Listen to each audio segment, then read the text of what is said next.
ఓం నమో భగవతే వాసుదేవాయ. ఓం నమో భగవతే వాసుదేవాయ.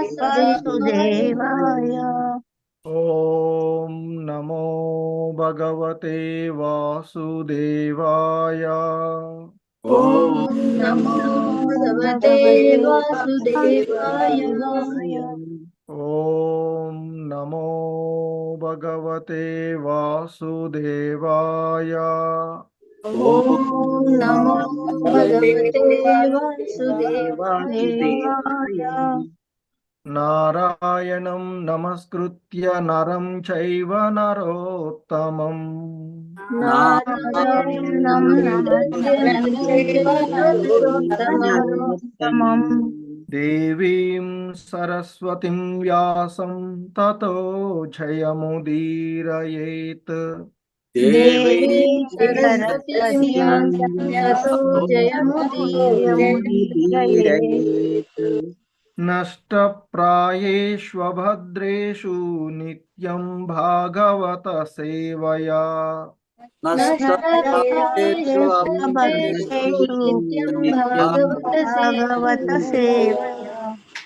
భగవతి ఉత్తమ శ్లోకే భక్తిర్భవతి నైష్టికీ.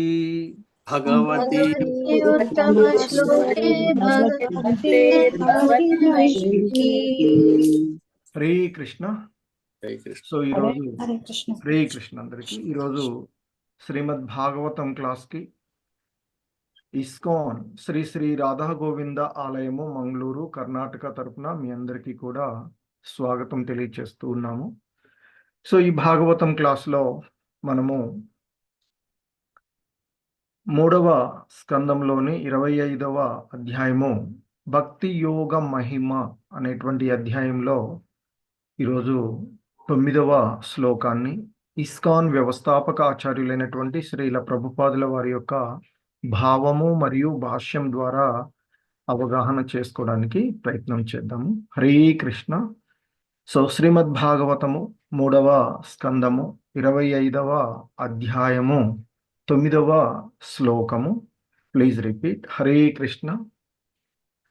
య ఆద్య భగవాన్ పుంసాం యయాద్యో భగవాన్ యయాధ్యో భగవాన్ పుంసాం యయాద్యో భగవాన్ య ఆద్యో భగవాన్ పుంసాం యయాద్యో భగవాన్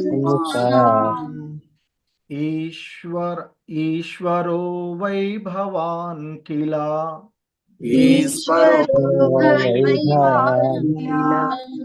ఈశ్వరో వై భవాన్ కిల. ఈశ్వరో ఈశ్వరో వై భవాన్ కిల. ఈశ్వరో వై భవాన్ కిల. లోకస్య తమసాంధస్య లోకస్య తమసాంధస్య లోకస్య తమసాంధస్య లోకస్య తమసాంధస్య లోకస్య తమసాంధస్య లోకస్య తమసాంధస్య చక్షు సూర్య ఇవోదితః. చక్షు సూర్య ఇవోదితః.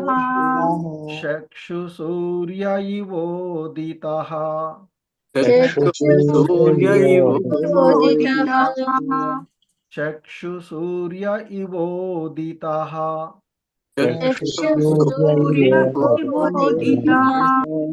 హరే కృష్ణ. ఒక్కొక్క లైన్ చూద్దాం. య ఆద్యో భగవాన్ పుంసాం ఈశ్వరో వై భవాన్ అఖిలం. యయాద్యో భగవాన్ పుంసాం ఈశ్వరో వై భవాన్ అఖిలం. య ఆద్యో భగవాన్ పుంసాం ఈశ్వరో వై భవాన్ కిల. యయాద్యో భగవాన్ పుంసాం ఈశ్వరో వై భవాన్ కిల. లోకస్య తమసాంధస్య చక్షుసూర్య ఇవోదితః లోకస్య తమసాంధస్య చక్షుసూర్య ఇవోదితః లోకస్య తమసాంధస్య చక్షుసూర్య ఇవోదితః లోకస్య తమసాంధస్య చక్షుసూర్య ఇవోదితః హరే కృష్ణ. య ఆద్యో భగవాన్ పుంసాం ఈశ్వరో వై భవాన్ కిల లోకస్య తమసాంధస్య చక్షు సూర్య ఇవోదితః. ఆద్యో భగవాన్ ఈశ్వరో వై భవాన్ కిల లోకస్య తమసాంధస్య చక్షుసూర్య ఇవోదితః. హరే కృష్ణ. మాతాజీ ప్రభుజీ చదవండి. హరే కృష్ణ శ్లోకం. రామకృష్ణ ప్రభు. హరే కృష్ణ. సల్లాదేవి మాతాజీ. హరే కృష్ణ.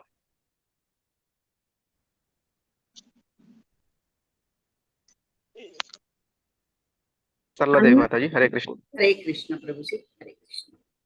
య ఆద్యో భగవాన్ పుంసాం ఈశ్వరో వై భగవాన్ కిల లోకస్య తమసాంధస్య చక్షుసూర్య ఇవోదితః. హరే కృష్ణ. హరే కృష్ణ. బృంద మాతాజీ. నీరజ మాతాజీ. हरे कृष्ण प्रभु जी। హరే కృష్ణ. చదవండి. य आद्यो भगवान् पुंसाम् ईश्वरो वै भवान् किल लोकस्य तमसान्धस्य चक्षुः इवोदितः। हरे कृष्ण। హరే కృష్ణ. హరే కృష్ణ ప్రభుజీ. ప్రణామ. ప్రణామం. ఓం నమో భగవతే వాసుదేవాయ. య ఆద్యో భగవాన్ పుంసాం ఈశ్వరో వై భవాన్ కిల లోకస్య తమసాంధస్య చక్షుసూర్య ఇవోదితః. హరే కృష్ణ. హరే కృష్ణ. హరే కృష్ణ. వైజయంతి మాతాజీ. कृष्ण भगवते वासुदेवाय. य आद्यो भगवान् पुंसः ईश्वरो वै भवान् किल लोकस्य तमसान्धस्य चक्षुः सूर्य इवोदितः. हरे कृष्ण. सर्वं श्री कृष्णार्पणमस्तु. हरे कृष्ण.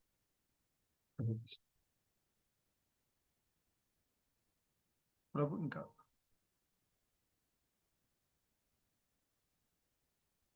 హరే కృష్ణ. ప్రభు ఇంకెవరు చదువుతున్నారా? హరే కృష్ణ. లేదు ప్రభుజీ. హరే కృష్ణ. హరే కృష్ణ. హరే కృష్ణ. ఈ శ్లోకంలో ఉండేటువంటి పదాల యొక్క అర్థాలు చూద్దాం. హరే కృష్ణ. యహ ఎవరైతే ఆద్యః ఆద్యుడవు భగవాన్ దేవదేవుడవు పుంసాం జీవులందరకు ఈశ్వరః ఈశ్వరుడవు వై నిక్కముగా భవాన్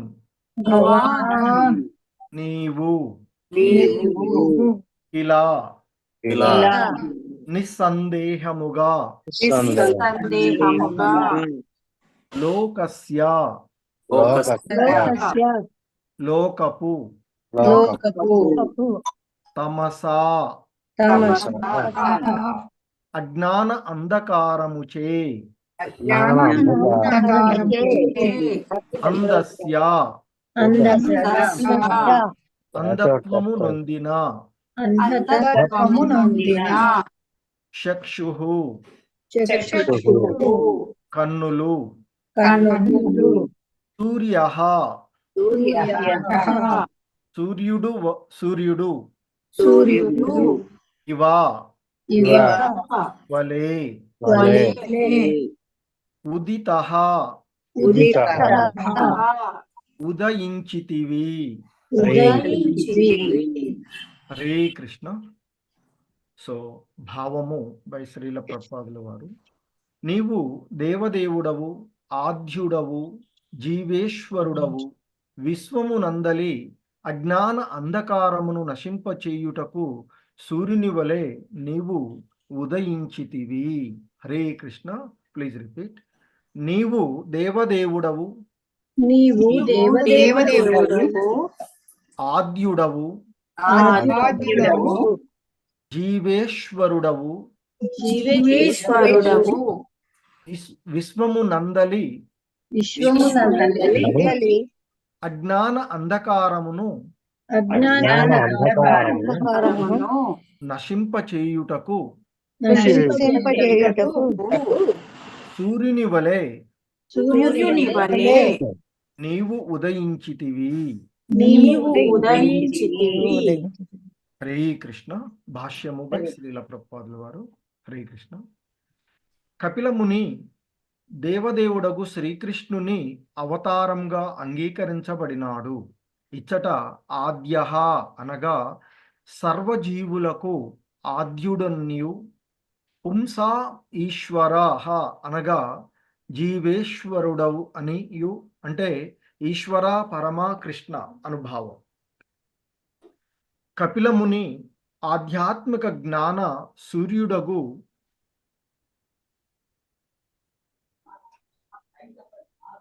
శ్రీకృష్ణుని ప్రత్యక్ష విస్తారము. సూర్యుడు విశ్వపు అంధకారమును నశింపచేయునట్టివాడు. అదేవిధంగా భగవానుని వెలుగు మాయ అంధకారమును ఒక్కమారుగా నశింపచేయునట్టిది.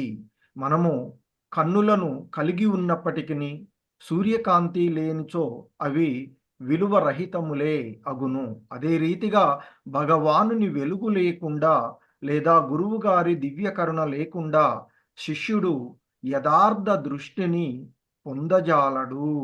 హరే కృష్ణ. జగద్గురు శ్రీల ప్రభుపాదుకి జై. ఇది శ్రీల ప్రభుపాదుల వారి యొక్క భాష్యము ఈ శ్లోకమునకు. హరే కృష్ణ.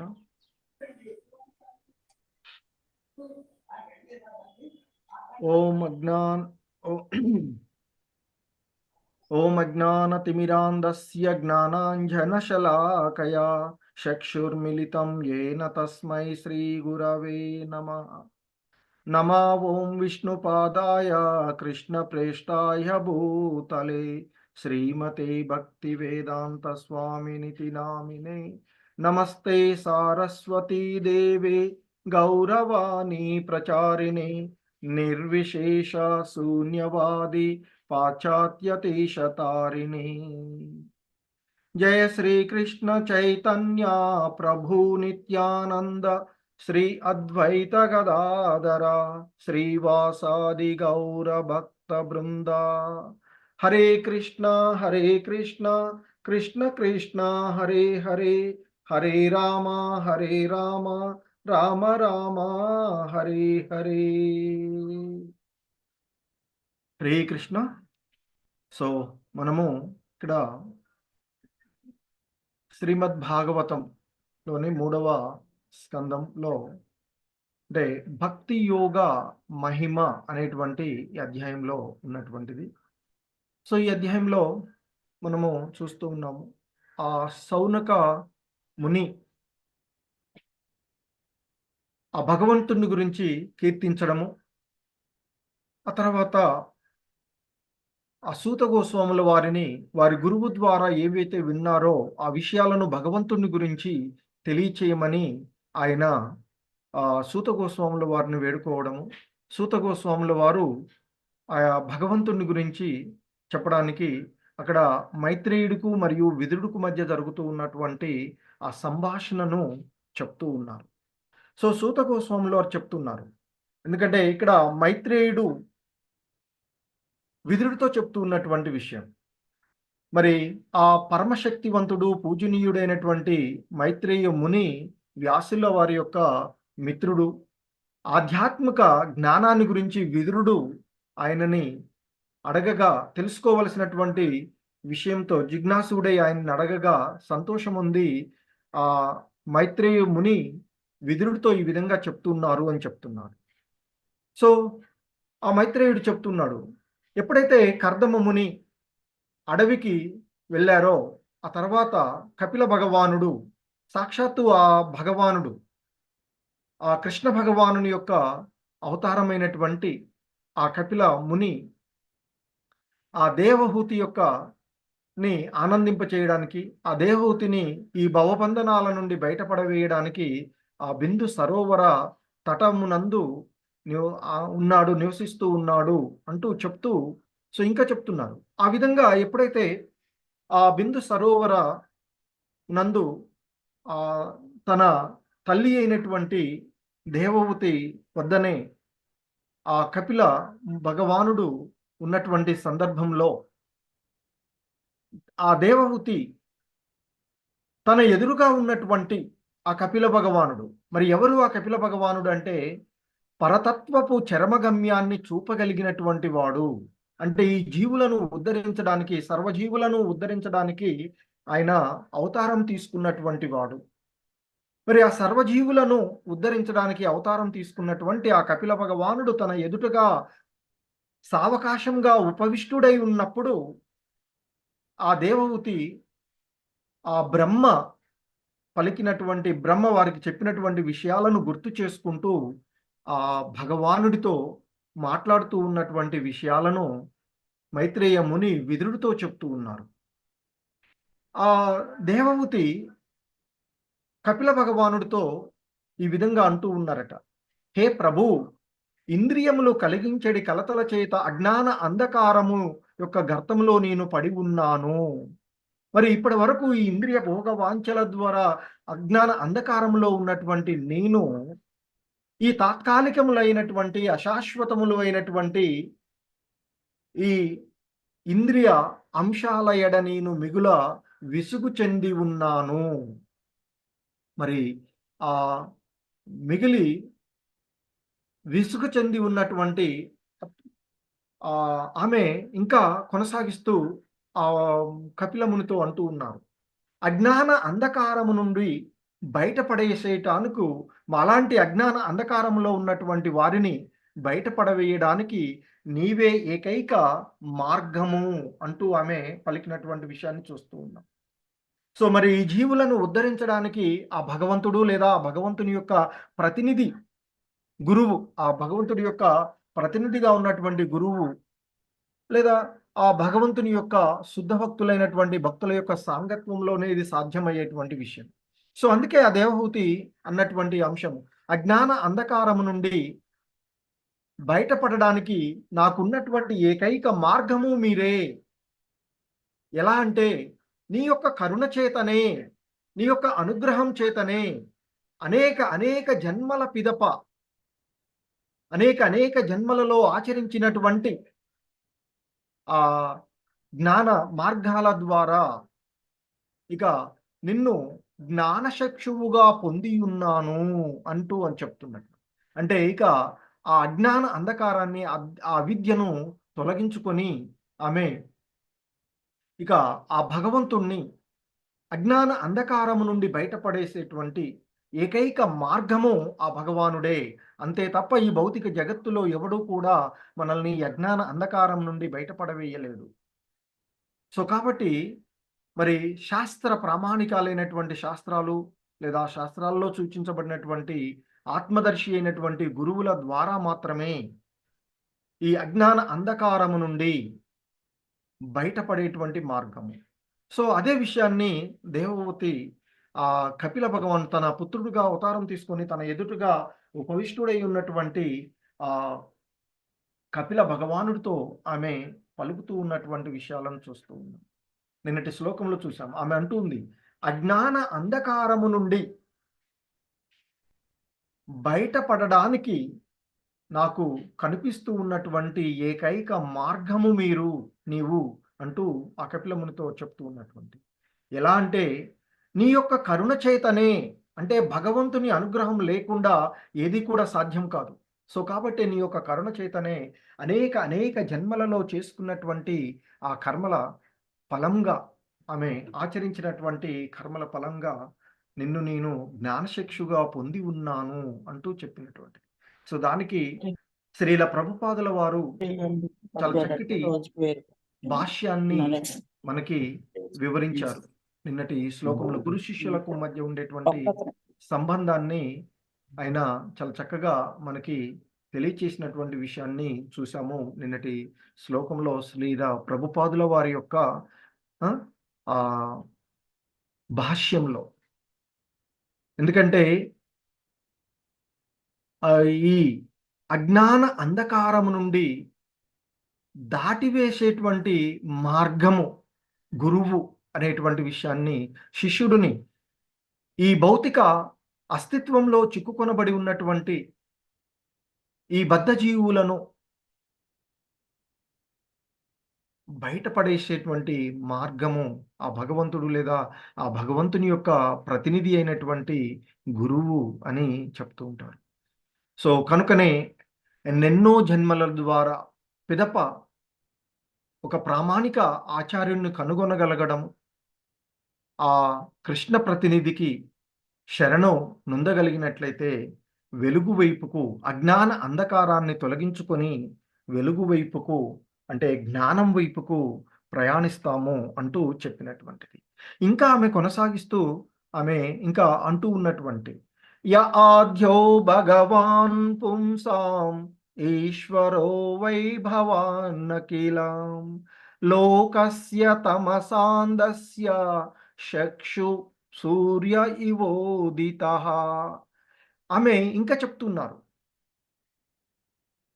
నీవే ఆద్యుడవు.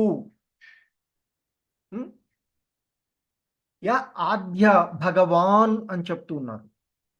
యా ఆద్య భగవాన్ పుంసాం. పుంసాం అంటే జీవులందరికీ, ఈ విశ్వంలో ఉండేటువంటి జీవులందరికీ కూడా నీవే ఆద్యుడవు, దేవదేవుడవు.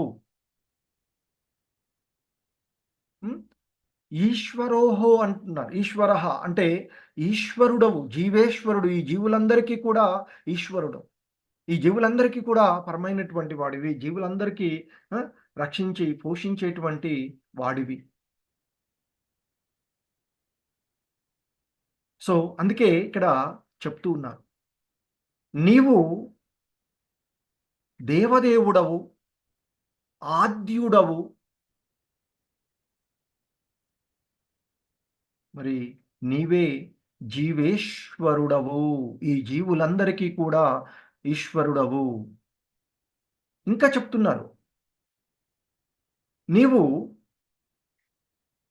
ఇక్కడ చెప్తున్నారు తమస అందస్య, అజ్ఞాన అంధకారంలో ఉన్నటువంటి ఈ అజ్ఞాన అంధకారాన్ని నశింపచేయడానికి నీవు సూర్యుని వలె ఉదయించావు. అంటే ఈ అజ్ఞాన అంధకారాన్ని తొలగించేటువంటి వాడు. సో మరి మనకి భగవద్గీతలో ఆయన చెప్తారు, ఎవరైతే ఆయనను తెలుసుకుంటారో, ఆయన్ని భక్తితో సేవిస్తూ ఉంటుంటారో, మరి ఆ విధంగా సేవించినటువంటి అంటే ఎవరైతే భక్తులు సర్వదా తన దేహాన్ని, మనసును, ఆత్మను భగవానుని సంబంధంలోనే వినియోగిస్తూ ఉంటారో, ఆ విధంగా ఆ భగవాన్ని సంబంధంలో వినియోగించినటువంటి వారు, నిరంతరము ఆ భగవాన్ని యొక్క ధ్యాసలోనే ఉన్నటువంటి వారు, మరి ఆ భగవంతుని ధ్యాసలోనే ఉండి ఆయన యొక్క విభూతులను, యోగశక్తిని యథార్థంగా తెలుసుకొని విశుద్ధమైనటువంటి భక్తితో నెలకొంటూ ఉంటారు అని చెప్తారు. మరి ఆ విషయంలో ఎటువంటి సందేహం లేదు అంటూ కూడా భగవంతుడు చెప్తూ ఉంటాడు. అలాగే ఇంకా ఆయన చెప్తూ ఉంటుంటారు, ఎవరైతే సమస్త ఆధ్యాత్మిక జగత్తులకు ఆ భగవంతుడే మూలము అని, ఆయనే దేవదేవుడు అని, ఇక్కడ మరి సమస్తము ఆ భగవంతుడి నుండే ఉద్భవిస్తుంది అని, ఎందుకంటే ఆయనే ఆద్యుడు. ఈ సృష్టి అంతా జరగడానికి పూర్వము ఉన్నటువంటి వాడు ఆయన, ఆయనే ఆద్యుడు. కాబట్టి సమస్తము ఆ భగవంతుడి నుండే ఉద్భవిస్తుంది అని, ఆయనే ఈ జీవులందరికీ కూడా ఈశ్వరుడు అని, సమస్తము కూడా ఆ భగవంతుడి నుండే ఉద్భవిస్తుంది అని అనేటువంటి అంశాలను పరిపూర్ణంగా ఎరిగినటువంటి వారు, అటువంటి బుద్ధిమంతులు ఆ భగవంతుని భక్తియుక్త సేవలో హృదయపూర్వకంగా పూజిస్తారు అని చెప్తున్నారు. మరి అలా హృదయపూర్వకంగా పూజించేటువంటి వారిలో ఉండేటువంటి ఆ అజ్ఞాన అంధకారాన్ని నశింపచేసేటువంటి ఆ సూర్యుడు వలె, ఎందుకంటే సూర్యుడు ఉదయించగానే చీకటంతా అంధకారం అంతా తొలగిపోతూ ఉంటుంది. అదేవిధంగా ఈ భగవంతుడు ఉన్న చోట అజ్ఞానము అనేటువంటిది ఉండనే ఉండదు అని చెప్తూ ఉంటారు. సో కాబట్టి మరి ఇక్కడ ఆ భగవానుడే మొత్తానికి, ఆ కృష్ణ భగవానుడే మొత్తానికి కారకుడుగాను చెప్పబడుతూ ఉన్నటువంటిది. సో మరి ఇక్కడ ఈ శాశ్వతమైనటువంటి జ్ఞానాన్ని బోధించడానికి వచ్చినటువంటి కపిల భగవానుడు ఆ కృష్ణ భగవానుని యొక్క అవతారము. ఇక్కడ శ్రీల ప్రభుపాదుల వారు భాష్యంలో చెప్తూ ఉన్నారు, కపిలముని దేవదేవుడగు శ్రీకృష్ణుని అవతారంగా అంగీకరించబడినాడు. ఆద్య అనగా సర్వజీవులకు ఆద్యుడు అనియు, పుంసాం ఈశ్వర అంటే జీవ ఈశ్వరుడు, ఈ జీవులన్నిటికీ కూడా ఆయనే ఇది అనేటువంటి అంశము. ఎందుకంటే ప్రతిదీ కూడా ఆ భగవంతుడి నుండే వచ్చినటువంటి అనేటువంటి అంశం చెప్తారు. ఎందుకంటే ఈ సృష్టి జరుపుతూ ఉన్నటువంటి బ్రహ్మ ఆ నారాయణ నుండే వచ్చినటువంటి వాడు. ఆ నారాయణుని నుండే ప్రజాపతులు కూడా వచ్చేటటువంటి, నారాయణ నుండే ఇంద్రుడు, ఇవన్నీ కూడా వచ్చినటువంటి ప్రతిదీ కూడా ఆ నారాయణ నుండే వచ్చినటువంటి అష్టవసువులు నారాయణ నుండే, 11 మంది రుద్రులు ఆ నారాయణ నుండే, 12 మంది ఆదిత్యులు. సో కాబట్టి నారాయణుడు ఆ శ్రీకృష్ణుని యొక్క విస్తారము అని మనకి భగవద్గీతలో శ్రీల ప్రభుపాదుల వారు భాష్యంలో చెప్తూ ఉంటారు. ఎందుకంటే ఇంకా వేదంలో ఉన్నటువంటి అంశాన్ని కూడా ఆయన చెప్తారు. బ్రహ్మణ్యో దేవకీ పుత్ర, దేవకీ పుత్రుడైన శ్రీకృష్ణుడే పరబ్రహ్మము అని ఆ నారాయణ ఉపనిషత్తులో చెప్పబడినటువంటి అంశాన్ని చెప్తుంటారు. తర్వాత ఏకో వై నారాయణ అసి బ్రహ్మ నా ఈశానో నాపో నాగ్ని సోమో నామే దివ్యాబ్దిగ్న నక్షత్రాని న సూర్య అని చెప్తారు. అంటే సృష్టి ప్రారంభంలో కేవలము దేవదేవుడైనటువంటి నారాయణుడే ఉన్నాడు అని చెప్తుంటారు. ఏంటంటే బ్రహ్మ లేడు, శివుడు లేడు, జలము లేదు, అగ్ని లేదు, చంద్రుడు లేదు, ఆకాశంలో నక్షత్రాలు లేవు, సూర్యుడు లేడు అని మహోపనిషత్తులో చెప్పబడినటువంటి అంశాన్ని ఇక్కడ గుర్తు చేస్తూ ఉన్నటువంటిది. సో ఆ విధంగా ఆయనే సర్వజీవులకు ఆద్యుడై ఉన్నటువంటి అంశము. సర్వజీవులకు మూలము ఆ భగవంతుడు. ఆయన సృష్టి ప్రారంభంలో కేవలము నారాయణుడు మాత్రమే ఉన్నటువంటిది. ఏకో వై నారాయణ, ఆ నారాయణుడు ఒక్కడే ఉన్నటువంటిది. సో మరి కాబట్టి ఆ సర్వజీవులకు ఆయనే ఆద్యుడు. అలాగే ఈ జీవులన్నిటికీ కూడా ఈశ్వరుడు ఆయనే. మరి కపిల ముని ఆధ్యాత్మిక జ్ఞాన సూర్యుడైనటువంటి ఆ కృష్ణుడి యొక్క ప్రత్యక్ష విస్తారము అని చెప్తూ ఉన్నారు ఇక్కడ. సో కాబట్టి మరి ఆ కపిల భగవానుడు ఇక్కడ ఆ దేవహూతికి జ్ఞానోదయాన్ని కలిగించి, సో అంటే ఆధ్యాత్మిక జ్ఞానాన్ని కలిగించి, ఇక్కడ జ్ఞానము నిన్న చెప్పుకున్న సాధారణమైనటువంటి జ్ఞానము, ఆధ్యాత్మిక జ్ఞానం. సో ఆధ్యాత్మిక జ్ఞానాన్ని, వాస్తవికమైనటువంటి జ్ఞానాన్ని బోధించడానికి వచ్చినటువంటి, సాంఖ్యతత్వాన్ని బోధించడానికి వచ్చినటువంటి వాడు ఆ కపిల భగవానుడు. సో మరి ఆ కపిల భగవానుడు భగవంతుని యొక్క విస్తారమే అని చెప్పేది. సో కాబట్టి ఇక్కడ ఆ భగవానుడు ఆద్యుడు అనేటువంటి, ఆయనే దేవదేవుడు, ఆద్యుడవు, జీవేశ్వరుడవు అంటూ చెప్తున్నటువంటి. సో ఇంకా మనకి వేదాలలో చెప్పబడుతూ ఉన్నటువంటి అంశము, బ్రహ్మ శివులు ఆ సృష్టికర్త అయినటువంటి భగవంతుణ్ణి అర్చించాలని వేదాలు చెప్తూ ఉన్నాయి. బ్రహ్మను శివుణ్ణి సృష్టికర్త వారిని కూడా సృష్టించినటువంటి ఆ భగవంతుణ్ణి అర్చించాలని వేదాలు చెప్తూ ఉన్నటువంటి అంశాలు చెప్తూ ఉంటారు. సో ఇంకా ఈ విషయాన్ని కూడా మనకి సాక్షాత్తు ఆ కృష్ణుడే చెప్పినటువంటి అంశాన్ని చెప్తారు. మోక్ష ధర్మంలో శ్రీకృష్ణ భగవానుడు చెప్పినటువంటి చెప్తుంటారు. ప్రజాపతిం చ రుద్రం చాప్యహం ఏవ సృజామి వై తౌహి మాం న విజానీతో మమ మాయ విమోహితౌ అని చెప్తారు. అంటే ప్రజాపతులు శివాదులు నాచే సృష్టించబడ్డారు, అయినా నా మాయచే మోహితులైన కారణంగా నాచే సృష్టించబడ్డామని వారికి తెలియదు. సో ఈ సృష్టిలో ఉండేటువంటి ప్రతిదీ కూడా భగవంతుడి ద్వారానే సృష్టించబడింది, కృష్ణ భగవానుడి ద్వారా అనేటువంటి అంశాన్ని చెప్తారు. అలాగే మరొక అంశం కూడా చెప్పబడినటువంటి అంశాన్ని చెప్తారు శ్రీల ప్రభుపాదుల వారు. వరాహ పురాణంలో ఉన్నటువంటి మరొక దాన్ని తీసుకుంటారు. నారాయణ పరో దేవస్తాస్మాత్ జ్ఞాతచ్చ చతుర్ముఖః తస్మాద్ రుద్రో భవద్దేవ సచ సర్వజ్ఞతాం గతః. నారాయణుడే భగవంతుడు, అతడి నుండే బ్రహ్మ జన్మించాడు. నారాయణో పర్వద్దేవస్థ మజ్ఞాత చతుర్ముఖ, ఆ తర్వాతనే ఆయన నుండే ఆ చతుర్ముఖుడైనటువంటి బ్రహ్మ జన్మించాడు. మరి ఇంకా చెప్పు, తస్మాద్ రుద్రో భవద్దేవ నచ సర్వతజ్ఞగత అంటూ చెప్పినటువంటి. సో అంటే ఇక బ్రహ్మ నుండి ఆ శివుడు జన్మించాడు అనేటువంటి విషయం. సో కాబట్టి శ్రీకృష్ణుడే సమస్త సృష్టులకు మూలము, అతడే సమస్తానికి పరమకారుణుడని చెప్పబడినటువంటి అంశం.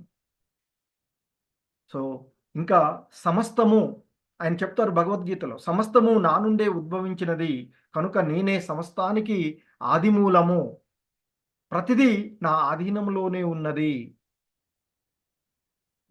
నన్ను మించిన వాడు లేడు అని సాక్షాత్తు ఆ భగవంతుడే చెప్పినటువంటి విషయం. సో కాబట్టి ఆ కృష్ణ భగవానుడికి అన్యమైన పరమ నియామకుడు వేరొకడు లేడు అని వేద సాహిత్యాల నుండి ఉపమానాలతో ప్రామాణికమైనటువంటి గురువుల ద్వారా చెప్పబడినటువంటి అంశం. సో కాబట్టి ఇక్కడ మనకి శ్రీల ప్రభుపాదుల వారు ఆ భగవంతుణ్ణి గురించి ఇక్కడ చెప్తూ, ఆయన కపిలముని ఆ భగవంతుడు కృష్ణుడి యొక్క అవతారము. ఆ కృష్ణ భగవానుడు ఎటువంటి వాడంటే ఇక్కడ ఆయన చెప్తూ ఉన్నటువంటి దాంట్లో అజ్ఞాన అంధకారాన్ని తొలగించేటువంటి ఆ సూర్యుడు వెలుతురు వంటి వాడు ఆ కృష్ణ భగవానుడు అని చెప్తున్నాడు. సూర్యుడు విశ్వపు అంధకారాన్ని నశింపజేసేటువంటి వాడు. అదేవిధంగా భగవానుని వెలుగు అంటే భగవానుడు ఎక్కడ ఉంటే అక్కడ ఆ మాయా అంధకారము ఒక్కమారుగా నశింప చేయబడుతుంది. సో మనం కృష్ణుడికి శరణుజొచ్చినట్లయితే ఈ అజ్ఞాన అంధకారం నుండి బయటపడతాము అని చెప్తారు.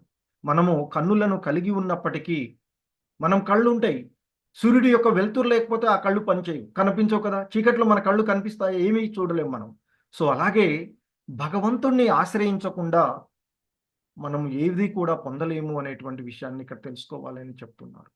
సో మనం కన్నులను కలిగి ఉన్నప్పటికీ సూర్యకాంతి లేనిచో అవి విలువ రహితములే అగును. అదేవిధంగా భగవానుని వెలుగు లేకుండా, అంటే ఆ భగవంతునికి శరణజొచ్చకుండా, ఆ భగవంతుణ్ణి ఆశ్రయించకుండా, ఆ భగవంతుణ్ణి సేవించకుండా, ఆ భగవంతుని యొక్క భక్తి యుత సేవలో నిమగ్నమవ్వకుండా, లేదా గురువు గారి యొక్క దివ్య కరుణ లేకుండా శిష్యుడు యథార్థమైనటువంటి దృష్టిని పొందజాలడు అంటూ చెప్తున్నటువంటి అంశం. హరే కృష్ణ. జగద్గురు